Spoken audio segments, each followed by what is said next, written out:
Julie and the Phantoms is basically just a story about this girl who's kind of lost her passion with the loss of her mom, and I can't do this anymore. I'm so sorry, Mom.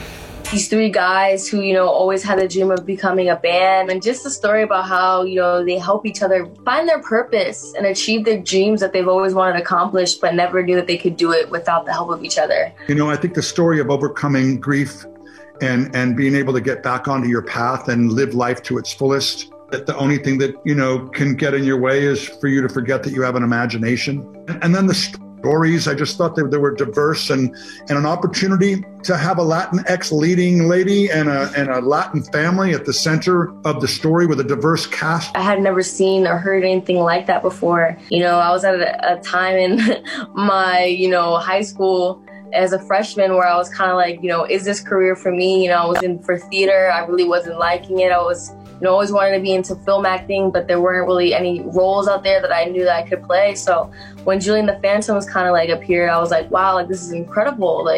She's the lead, I see so much of me in her with her passion for music and her drive and her uniqueness and how she stands out, how she's so kind and, just so, independent and so powerful as this, lead in this band with these three guys, and how, she just takes charge and sees the moment. It was incredible, and I knew I wanted to play her so bad. I'm dancing in my dreams, I guess is the best way to kind of put it. I've loved the theater and music and film since I was a kid. West Side Story inspired me at 13 to want to pursue a career as an actor, and then later rock and roll turned me into a choreographer and director, and I love that to inspire the bravery in a person.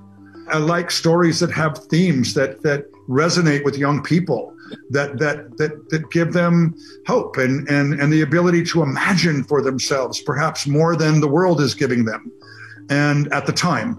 And I see Julie and the Phantoms positively impacting people in that capacity already, just barely out the gate.